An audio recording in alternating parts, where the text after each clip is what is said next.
All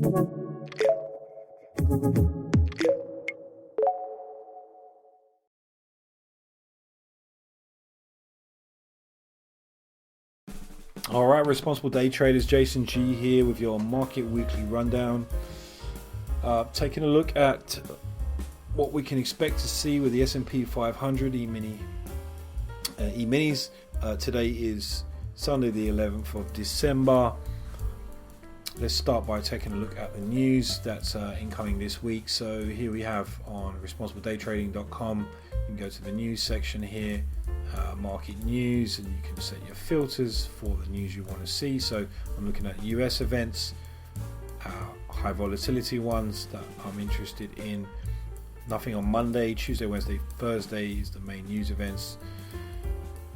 Big one on Wednesday, FOMC, and Thursday also with the PMIs and the core retail index, initial jobless claims. So watch out for those events. If you're not someone that trades news, you definitely want to be sitting on the sidelines sort of 15-20 minutes before the news event and waiting for things to calm down 10-15 minutes after before you get into any positions in the market, right? So that's the expectation for the news for the week. Let's take a look at our charts, see what we think. So let's start by looking at the daily and enlarge this for you. Yeah, so from the beginning of the year, we're coming up to a full year for, I think, in the next week or so from the start of this swing high here, 4th of January, right? When this all started, and we were just putting in really big trend channel to the downside. You can see it's a super clean dynamic resistance line on that trend channel. I've got the 50% on here, the 50% retracement here, which has got some good hits on it, so I'm quite confident in that being an area of respect. We bounced off of here, so we respected this resistance line, moved down, and now we're sort of stuck in between these two EMAs, the fast and the slow, the slow and the fast. The fast one here is our mid band, which is also aligns with this previous support resistance area. We've got a lot of hits here in terms of previous support and resistance, so I consider it to be quite a significant area.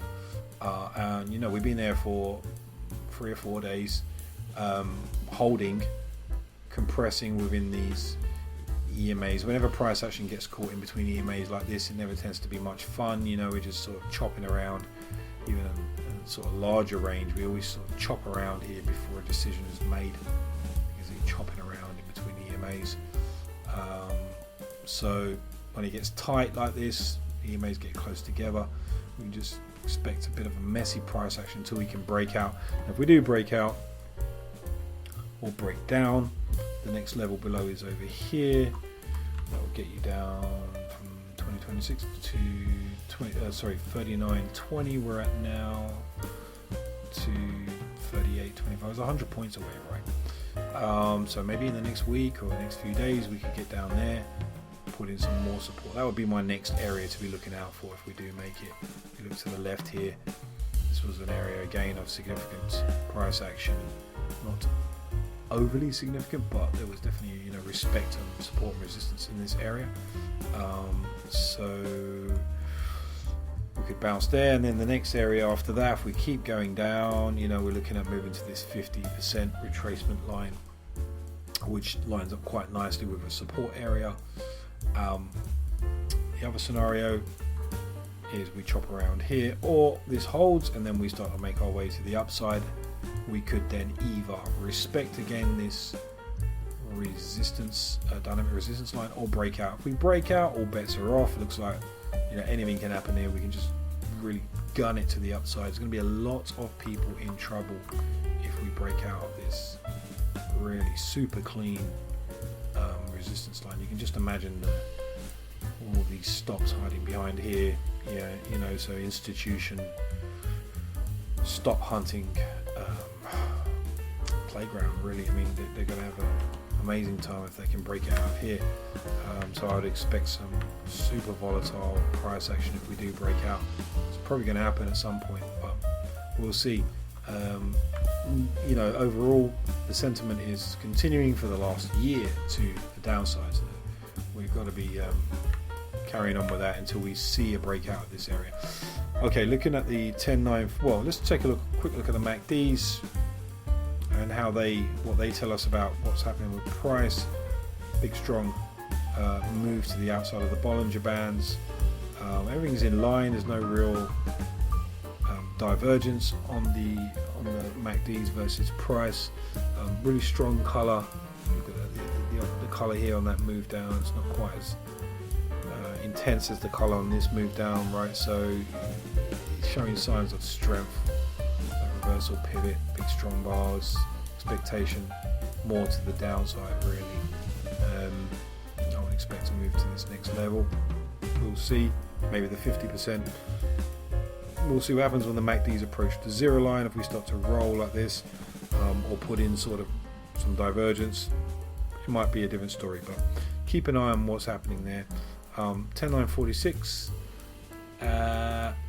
Yeah, so just done a little bit of charting work here. This is where we're at, where we've been for the last couple of days, just chopping around in here off this previous support area. We do have a resistance area above us that's been holding us in this sort of tight, very tight range, 20 point range really. But if you look, we moved down here in the last week, some like in one day, 100, I'm not sure what day it was, but it was about 140.85 right down to 39.90, so 160 points in practically 2 days. So, you know, be very easy for us to move another 39.28, another 40 points, 50 points down to this next level here. So this area doesn't hold. That's where I believe we're heading. There's nothing really significant here in terms of support and resistance to keep us in this area. Once we break out of, say, around about this level here, you know, it's pretty much no man's land. We're just going to probably, if there's enough momentum with it, probably on the FOMC day maybe, you know, big move to the downside, right? Maybe, or we could break. Just get rid of some of my trades out of there. All right, or we could break to the upside and put in some support and then continue on up, right? Where this next level is here, as I've marked out. So something like that could happen. Could even push on up to the next level. So we're right at the bottom of this sideways channel. Okay, so we could be holding here and moving up, or breaking down. We'll see. So I've quick look at the 4181. Not a lot happening here. Just really tight sideways, messy stuff.